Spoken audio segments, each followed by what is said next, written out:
At dawn on the 15th of June 1944, hundreds of American landing craft edged towards the southern shores of Saipan. The men aboard had been briefed, armed, and packed shoulder to shoulder into steel boats. Ahead lay a stretch of sand that the Japanese had transformed into a killing ground. For days, the island had been shelled without pause. Battleships offshore had pounded coastal defences, and carrier aircraft had strafed bunkers and command posts.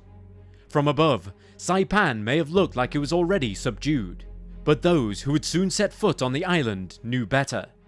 The defenders were not only dug in, they were determined to fight to the last man. Saipan was more than just another island.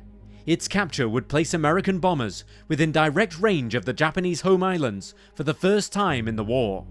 It was part of an American push through the Central Pacific, aimed at bringing Japan to its knees. For the Japanese, losing Saipan would mean more than just defeat. It would signal the vulnerability of the empire itself. Over the next 3 weeks, the fighting would be relentless. Cave networks, jungle thickets, fortified ridgelines, each would become the scenes of close quarters combat. For Japanese troops, surrender was not an option, and for many civilians caught in the middle, the consequences would be tragic.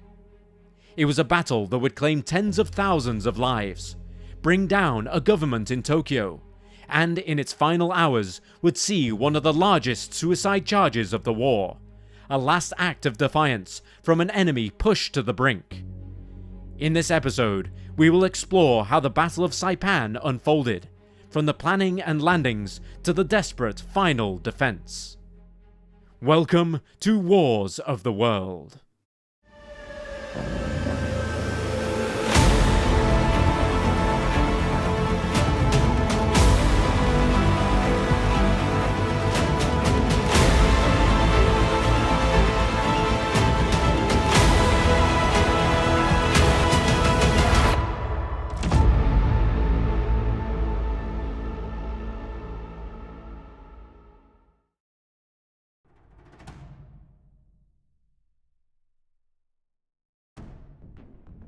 In December 1941, war came crashing down over Pearl Harbor, changing the course of history forever. Japanese pilots, flying from 6 aircraft carriers, descended with terrifying efficiency. They destroyed more than 180 aircraft, sunk or damaged 8 battleships, and killed over 2,400 American servicemen and civilians. The following day, the US Congress declared war, sweeping the United States into a conflict fought across the globe, with theaters of war focused in both the Atlantic and the Pacific. America faced a dilemma. Should it primarily focus on Europe, where Hitler's war machine was raging, or commit fully to freeing the Pacific from Japanese dominance? Under the Europe First doctrine, the Allies aimed to defeat Germany before turning full strength to Japan. But in practice, the Pacific theater was also accelerating with brutal ferocity. This led to a strategy known as island hopping. Rather than assaulting every Japanese-held outpost, American forces would bypass heavily fortified islands in favor of more weakly defended positions, leapfrogging across the Pacific to reach Japan more efficiently. It was a plan born of necessity, logistics, and the urgent need to limit casualties, though this strategy would teach several bloody lessons. On Guadalcanal from January 1943, US Marines and soldiers struggled to hold and eventually push back the entrenched Japanese troops, with this assault being so difficult that it took 7 months of air, sea and ground combat to secure the island. Then came Tarawa in November 1943, a tiny atoll where nearly 6,400 American, Japanese and Korean lives were lost in just 3 days. Tarawa taught a brutal truth. Entrenched defenders, even on small islands, could impose a horrific cost. By early 1944, the next objective lay much deeper into the Pacific, with the Marshall Islands of Kwajalein and Eniwetok falling in January to February, opening a path farther west. From there, only the Marianas remained, an archipelago that represented a gateway to Japan itself. Capturing Saipan, Tinian, and Guam would bring American heavy bombers, most notably the new B-29 Superfortress, within 1,500 miles of Tokyo, enabling a strategic bombing campaign that the Japanese mainland had never faced before. What made this moment particularly dramatic was the timing itself. On the 6th of June 1944, just 9 days before the assault on Saipan, Allied forces stormed the beaches of Normandy, the D-Day landings. In Europe, the Second Front was finally broken. Meanwhile, in the Pacific, yet another colossal amphibious assault was already in motion. A US planner at the time reportedly observed, quote, "It was like fighting 2 wars at once, but then we were doing just that." End quote. The focus on Saipan revealed just how global and interconnected this contest had become. A war of ships and soldiers, strategy and sacrifice, tactics and technology. And yet, for all the planning and momentum, few imagined what the Battle of Saipan would unleash. A battle of fire and death, on land, at sea, and in the skies above.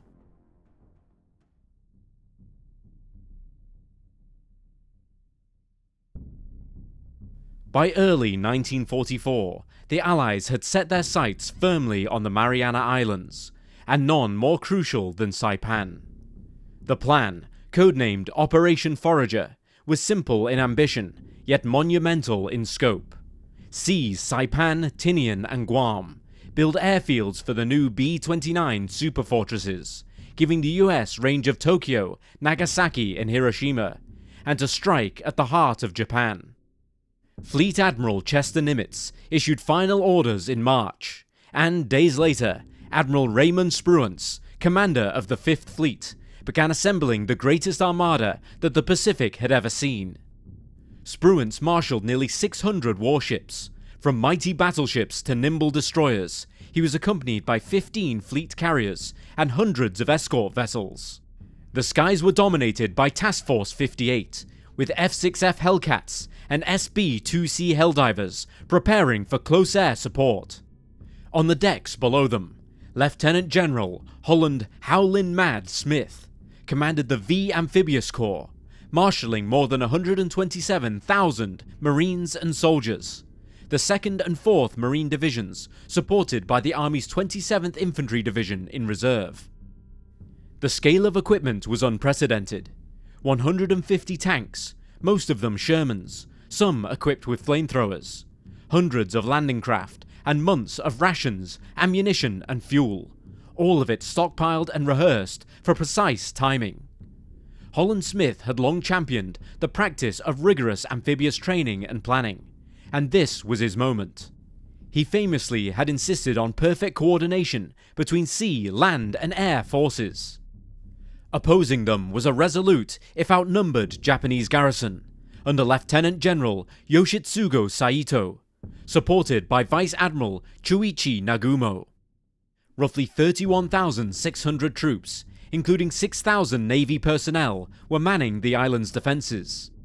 Over the preceding months, Saito's men had carved caves into the volcanic ridges, built concrete bunkers, camouflaged gun pits, and tunneled deep into the rocky interior.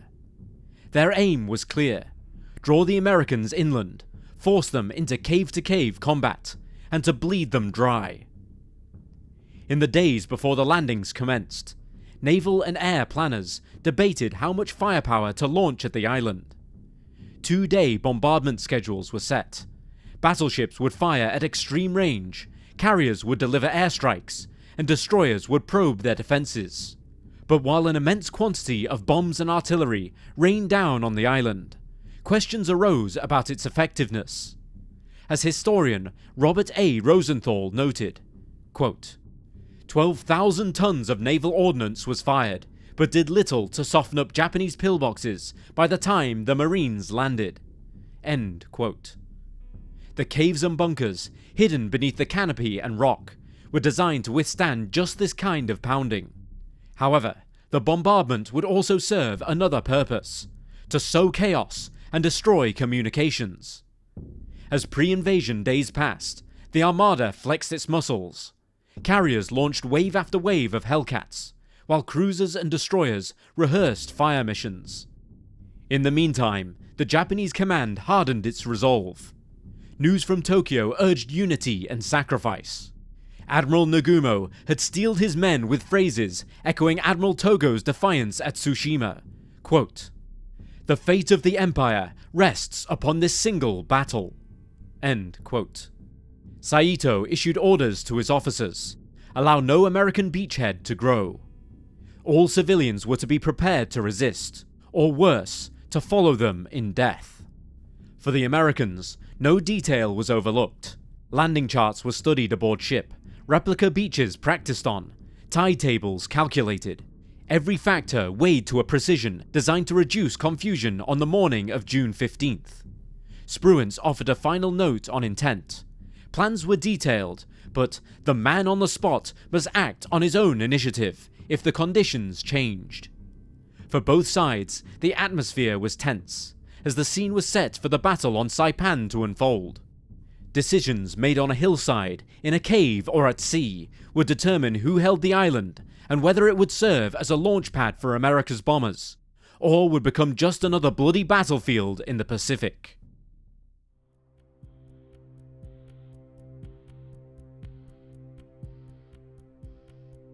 The morning of June 15th, 1944 began in darkness and tension. As the horizon lightened, nearly 600 ships bristled off the west coast of Saipan.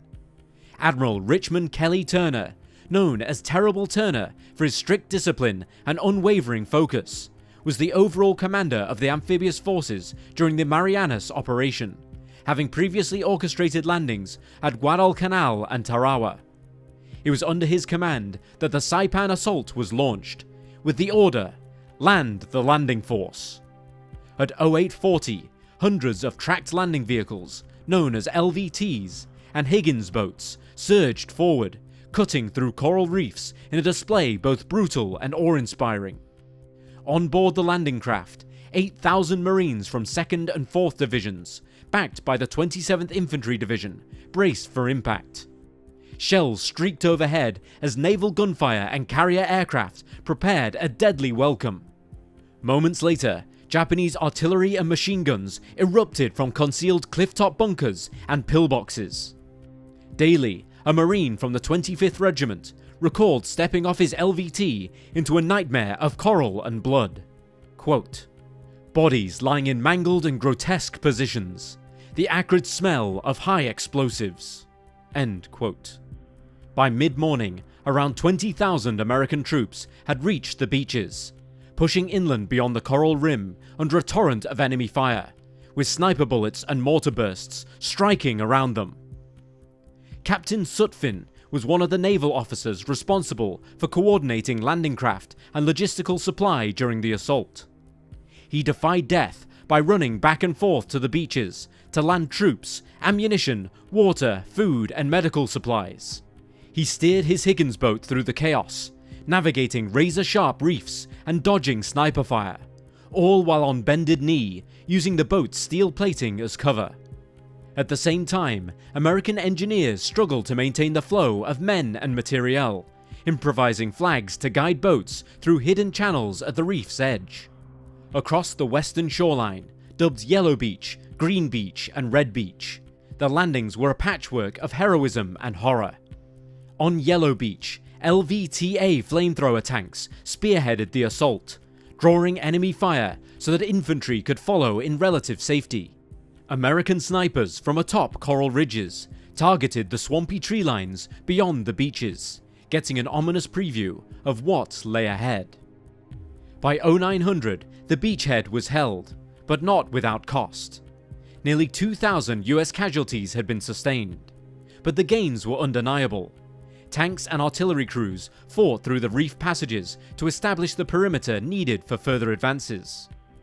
At Tanapag and Scarlet Beaches earlier that morning, faint landings had tied down elements of Saito's garrison, even though the Japanese quickly realized they were decoys.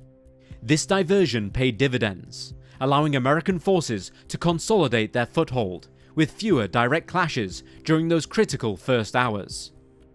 Once the beachheads were secure, the naval air and gunfire support shifted focus to inland targets.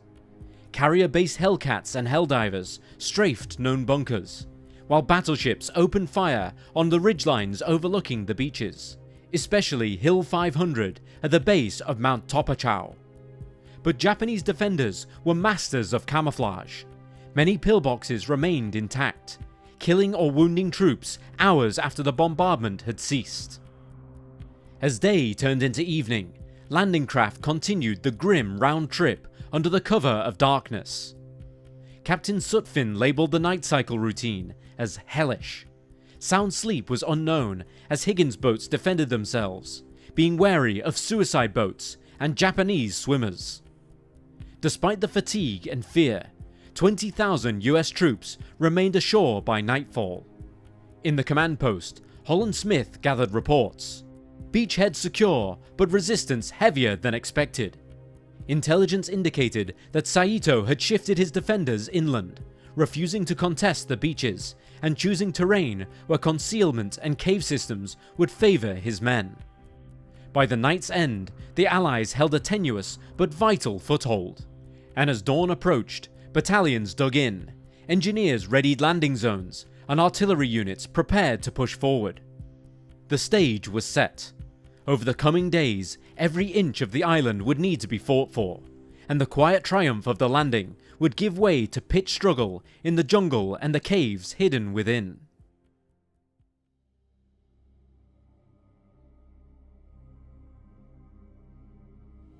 The struggle for Saipan did not rest after the first morning's landings. On June 16th, as US forces pressed inland beyond the beaches, the Japanese launched a powerful nighttime counterattack against the 6th and 4th Marine Divisions. Long columns of infantry and tanks rolled down the coastal road at Garapan, attempting to shatter American advance lines before they could dig in. At 0200 hours, the 6th Marines on the left flank were hit by a savage onslaught. Enemy infantry, supported by tanks and guided by bugle calls and raised banners, thundered forwards, illuminated under starshell flares. However, the strike failed decisively, with 5-inch naval guns on destroyers and shore-based machine guns cutting the Japanese down. By dawn, almost 700 Japanese soldiers lay dead to the north of their lines. That same night, the 4th Marine Division, firmly entrenched to the south, withstood probing attacks and artillery barrages. Naval fire and 3 battalions of 105mm howitzers repelled every Japanese thrust. The result was stunned Japanese forces, little to show for their effort, and a reinforced American beachhead. Through to the 17th, focus sharpened on Aslito airfield. 4 M4 Sherman tanks of the 4th Tank Battalion spearheaded the advance, only to be halted by Japanese fire. Gunnery Sergeant Robert Howard McCard was part of this action, cut off from the other units of his platoon when his tank was disabled by enemy fire. McCard carried on resolutely, bringing all the tank's weapons to bear on the enemy until the severity of the hostile fire caused him to order his crew out of the escape hatch. McCard stayed behind, exhausting his supply of hand grenades to aid in his crew's retreat. Wounded, McCard dismantled one of the tank's machine guns. Facing the oncoming Japanese alone, he fired on their position. His body would later be found on the battlefield beside 16 fallen Japanese soldiers. Robert McCard was posthumously awarded the Medal of Honor on April 10, 1945. By evening, with the arrival of the Army's 27th Infantry Division under reserve orders from Lieutenant General Howland Mad Smith, Marines and soldiers encircled the airfield, but halted their advance until dawn. Then came June 18th, when as many as 50,000 US troops secured Aslito, renamed to Isley Field, and began converting it into a forward airbase. On that same day, naval planners knew a decisive encounter loomed at sea. The Japanese Operation Eigo fleet, under Vice Admiral Jisaburo Ozawa, was headed towards the Marianas in a last-ditch attempt to beat back the invasion. As American forces consolidated on the ground, a clash would unfold overhead and offshore that would decide control of the skies, and perhaps the island of Saipan itself.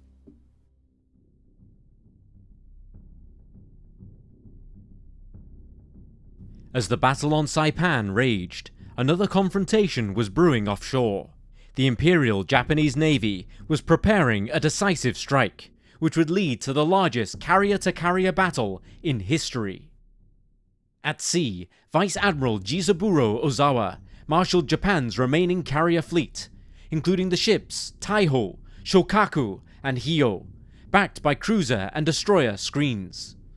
Their mission was to intercept Task Force 58 and blunt the American advance before their newly captured airfield could be used to support operations. Across the radio, Admiral Raymond Spruance and Vice Admiral Mark Mitcher were preparing their own response, an unprecedented aerial counter. On June 19th, under Spruance's direction, Task Force 58 launched wave upon wave of F-6F Hellcats, SB-2C Helldivers, and TBM Avengers from the fleet carriers, Enterprise, Essex, and Lexington, among others. In total, around 1,300 carrier aircraft faced Japan's roughly 430 planes, launched across 4 successive waves. The Hellcat was a game-changer. Powered by a 2,000 horsepower Pratt & Whitney R2800 engine, armoured and packing 6 50 caliber aircraft machine guns, its 380 mph top speed and 37,300 foot ceiling dwarfed the aging Mitsubishi A6M0 used by the Japanese. With a rugged carrier-hardened design and top-tier pilot training, the Hellcat claimed 75% of the US Navy's Pacific victories, achieving a 19-to-1 kill ratio. Japanese aviators largely flew the A6M0, a nimble long-range fighter from the early war period, but their light armour and lack of radar left them vulnerable. Their replacements were often green pilots rushed into combat after a year of attrition. When the first wave of Japanese aircraft came within range, US radar-equipped Hellcats were already airborne.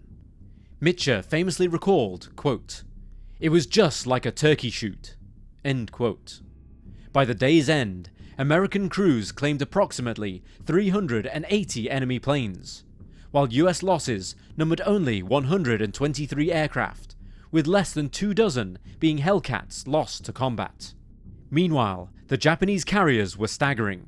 Taiho, flagship of the 1st Mobile Striking Force, was mortally damaged and then later sank, with carrier Shokaku also being sunk in the combat.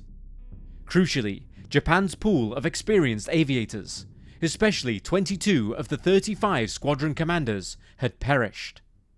Ozawa's planned decisive counterstroke had failed before it began. Back on Saipan, US ground commanders Smith, Holland, and Turner grew increasingly confident. Naval gunfire support and air cover kept Japanese interception at bay.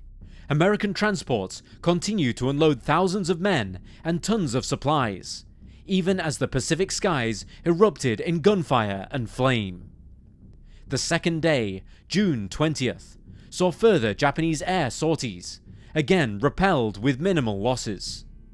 By the evening, Tokyo ordered a retreat. Ozawa's fleet disengaged and withdrew to the north.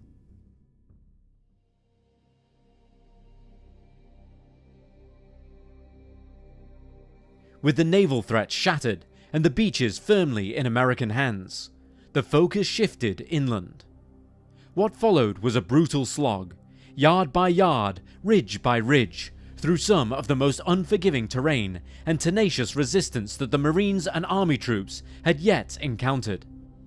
The island's mountainous spine runs like a jagged backbone down its centre, dominated by the volcanic heights of Mount Topachau, rising up over 1,500 feet. From this position, the Japanese could observe almost the entire southern half of Saipan, and so it had to be taken. On the 22nd of June, the American 2nd and 4th Marine Divisions, supported by the 27th Infantry Division, launched a combined assault. The climb was steep, and the ground loose with volcanic dust between tall, razor-sharp cane fields and Japanese snipers that had embedded themselves among the rocks and crevices. Every step upwards came under fire. One platoon leader wrote, quote, "It was the same old story. In every field the company would lose a man or two. The Jap snipers dug in so deeply it was impossible to locate them before they fired." End quote. Mount Topachau became the campaign's focal point, with US intelligence estimating some 15,000 Japanese defenders were holding entrenched positions. On June 25th, Marines began the ascent, supported by a coordinated barrage of 155mm howitzers, naval gunfire, P-47 fighter bombers, which were now flying out of Xdigital, and tank-mounted flamethrowers, known as Satans. By June 30th, American forces had seized Mount Topachau, depriving the Japanese of their primary observation point. The summit offered a panoramic view of the ravaged island, a bitter prize won at a terrible cost. Then, pushing to the north, the Americans entered Garapan, Saipan's capital, and the villages nearby. The house-to-house combat was brutal. Japanese defenders had fortified schools, churches, and even hospitals, turning the entire city into a death trap. Civilians, caught in the crossfire, fled north in desperation, many having been told by Japanese propaganda of the bloodthirsty and savage nature of the American fighters, that all that awaited them was death, torture, and rape. Some hid in caves, praying to be spared, while others, gripped by fear, fled to the cliffs above Marpy Point Field, now known as Suicide Cliff, where they flung themselves down. They were frightened less by death than capture by American hands. But in contradiction to the Japanese propaganda, some moments of humanity emerged from the fighting, such as the rescue of a wounded Japanese child by a Marine patrol, an image captured by life photographer Peter Stackpole. Another photographer for life, Eugene Smith, noted the compassion shown by the US soldiers. Quote, "The soldiers who had lost so many comrades due to the same caves now showered them, especially the kids, with candy or anything else that they had. It was a magnificent example of fair play and lack of blinding hatred such as can overcome decency and reason. This was real Americanism." End quote. However, the battle was still ongoing, and the brutality of war continued to take its toll. To root out Japanese defenders hidden in the coral caves and bunkers that littered the northern part of the island, US forces employed tanks, flamethrowers, and bulldozers. It was warfare at its most primitive. Fire, earth, and steel forced men from hiding or buried them alive. The Japanese soldiers refused to surrender, clinging to every crevice as though the war's outcome depended on it. Despite being cut off from reinforcements, and with their naval support being destroyed, Japanese forces remained relentless. Their commanders had already accepted that Saipan could not be held, but they would make the Americans pay for every inch. From the beginning of July, the American lines pressed north towards the final cliffs, and with Japanese desperation reaching its peak, a final last-ditch plan was about to be put into motion.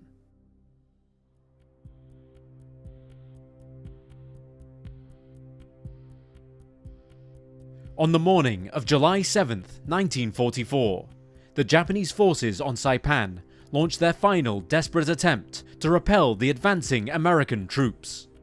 This mass suicidal assault, known as a Banzai Charge, was the culmination of weeks of intense combat, and it marked the last significant organized resistance on the island.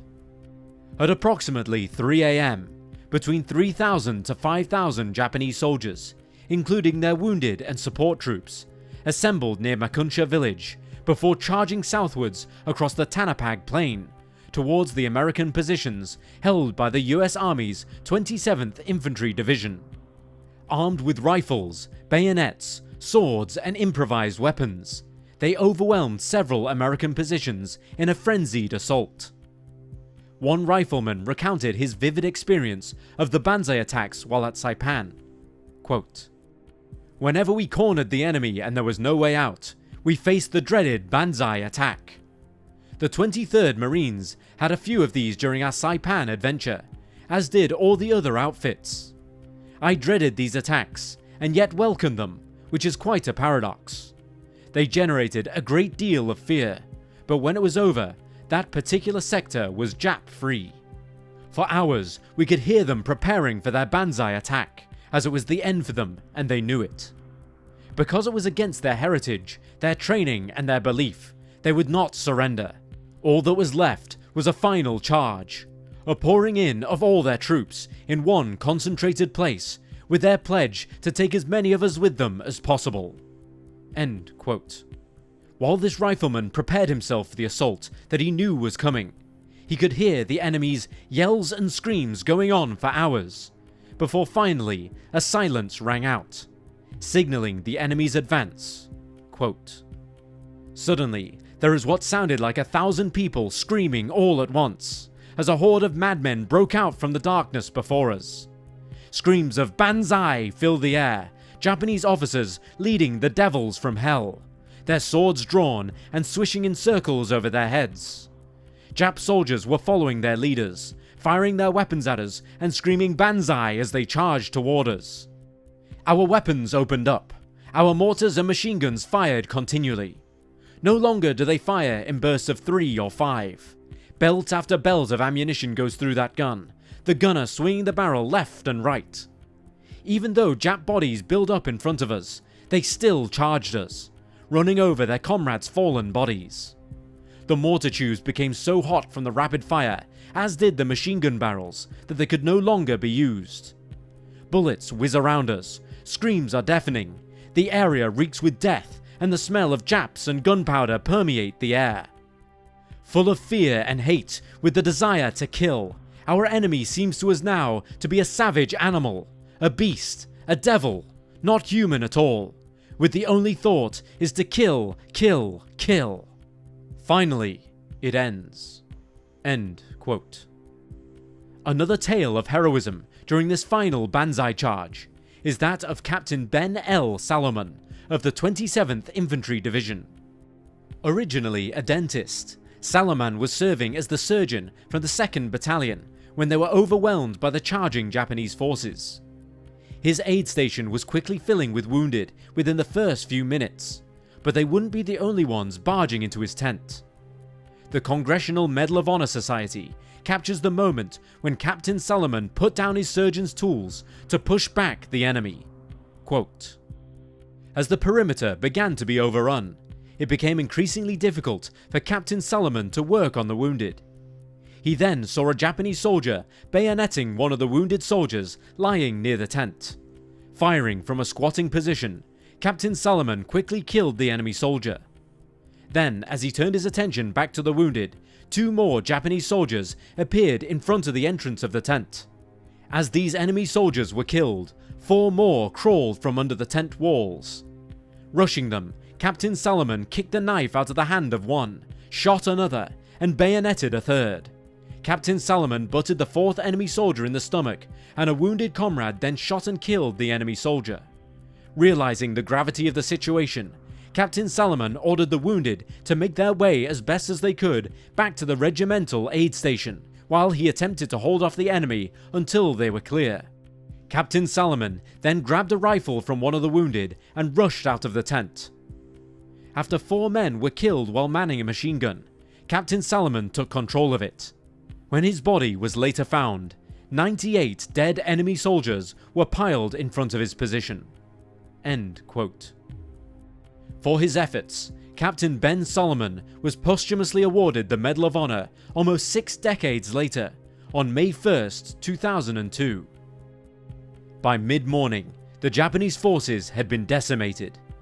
The US Army's 105th Infantry Regiment had suffered significant casualties, with nearly 406 being killed and an additional 512 being wounded.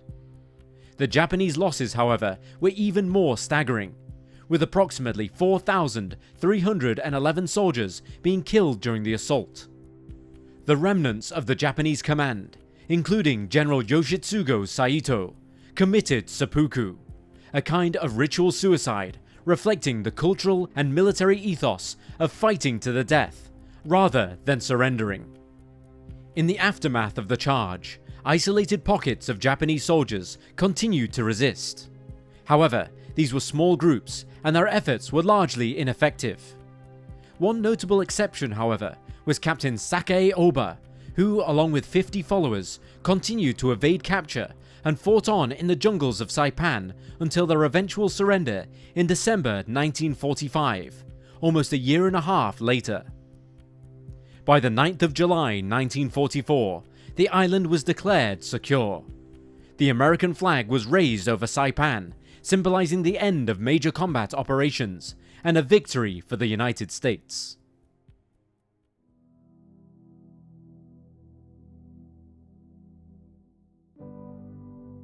The Battle of Saipan ended with a decisive American victory, but the cost was steep. By mid-July 1944, the island was fully under US control, providing a vital foothold deep in the Japanese-held Pacific. Saipan's capture not only broke the Japanese defensive perimeter, but also marked a turning point in the Pacific War's strategic landscape. One of Saipan's immediate values was its airfields, especially Aslito Airfield, renamed to Isley Field, which the US swiftly repaired and expanded. This allowed the deployment of the new B-29 Superfortress bombers, which had the range to strike the Japanese home islands for the first time. Saipan thus became a launching pad for sustained aerial bombardment campaigns, directly threatening cities like Tokyo, Nagasaki, and Hiroshima. The neighbouring island of Tinian, which was captured shortly after Saipan, would later serve as the base for the Enola Gay and Boxcar, the B-29s that would go on to drop the atomic bombs on Japan in August 1945. The human toll at the Battle of Saipan was devastating. Estimates vary, but approximately 3,426 US military personnel were killed, with over 13,000 being wounded. Japanese military losses were far greater, however, with around 29,000 soldiers perishing, many fighting to the death or committing suicide rather than surrendering. Tragically, tens of thousands of civilians also died, driven by wartime propaganda that portrayed American forces as brutal and cruel, leading to mass suicides at locations such as Suicide Cliff and Banzai Cliff. These civilian deaths remain one of the most harrowing aspects of the battle's legacy. Strategically, the loss at Saipan shook Japan to its core. The fall of the island exposed the vulnerability of the Japanese homeland and shattered confidence in the imperial leadership. In fact, this defeat triggered a political crisis in Tokyo, leading to the resignation of Prime Minister Hideki Tojo and his cabinet in 1944. Tojo had been a staunch advocate for continuing the war at all costs, and his ousting reflected the growing dissent within Japan's government regarding the bleak prospects of victory. The battle also had profound effects on both American and Japanese military thinking. For the US, Saipan reinforced the effectiveness of their amphibious island-hopping strategy, gradually bypassing heavily fortified islands to capture strategic bases closer to Japan. The brutal fighting experienced on Saipan also led to tactical and logistical improvements for future assaults, including Iwo Jima and Okinawa. Conversely, for the Japanese military, Saipan's loss led to a shift towards increasingly desperate defensive tactics. The large-scale Banzai charges and mass civilian suicides that were witnessed on Saipan were indicative of the growing willingness to fight to the last man, setting a grim tone for the battles to follow. Japan's military leadership recognized that conventional defense was faltering, and that future battles would be fought with fanatic resistance, even as defeat loomed. Historian John Keegan reflected on Saipan's significance, describing it as, quote, "a battle that marked the end of Japan's strategic initiative in the Pacific and the beginning of the end of the empire itself." End quote. The island stands as a stark symbol of the brutality of war and the immense sacrifices made on both sides. Saipan was far more than a battlefield. It was a strategic gateway, a political catalyst, and a grim lesson in the cost of total war. Its capture allowed the United States to bring the war to Japan's doorstep and to hasten the conflict's conclusion. Yet the human price paid remains a solemn reminder of the horrors endured during the Pacific Campaign.